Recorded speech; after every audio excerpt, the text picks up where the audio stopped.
Welcome to second module. बहुत लोगों के कहने से पटेल ने भाषण देने का निश्चय किया। उन्होंने अपने भाषण में सिर्फ एक वाक्य ही बोला था। यह वाक्य यह था, भाइयों और बहनों, क्या आप सत्याग्रह के लिए तैयार हैं? यह है भाषण। बस इतना ही कहा था, अंग्रेजों ने उन्हें गिरफ्तार कर दिया। एक गिरफ्तारी तो स्थानीय कलेक्टर शिलिडी के आदेश पर हुई। किसके आदेश पर? उस समय के कलेक्टर शिलिडी के आदेश पर, क्योंकि पिछले आंदोलन के समय पटेल ने उस कलेक्टर को अहमदाबाद से भगा दिया था। तो वल्लभ भाई पटेल को इसके बाद बोरसद की अदालत में लाया गया। बोरसद की अदालत में, अदालत माने कोर्ट। जब सरदार वल्लभ भाई पटेल को जज के सामने पेश किया, किसके सामने?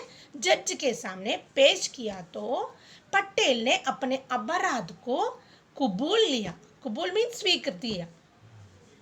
जज भी परेशान हो गया, क्योंकि जज को समझ नहीं आया कि सिर्फ एक ही वाक्य के भाषण के लिए, यही एक वाक्य की भाषण के लिए सरदार पटेल को क्या सजा दे। बहुत समय सोचने के बाद जज ने पटेल को 500 रुपये जुर्माना और 3 महीने की जेल की सजा दी। तो उस समय गांधी जी तो साबरमती आश्रम में थे। एक गिरफ्तारी की सूचना मिलने से वे दुखी हो गए। तब गांधी जी ने कहा कि दांडी मार्च को समय की पहले ही प्रारंभ करना पड़ता है।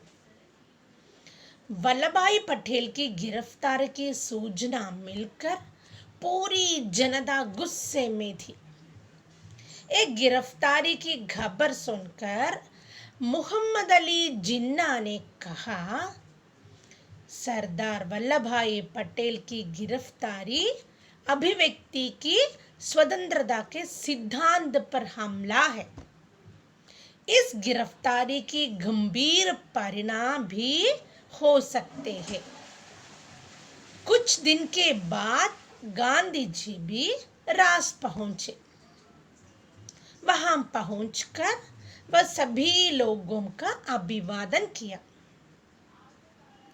वहां के सारे लोग भी गांधी जी का भव्य स्वागत भी किया और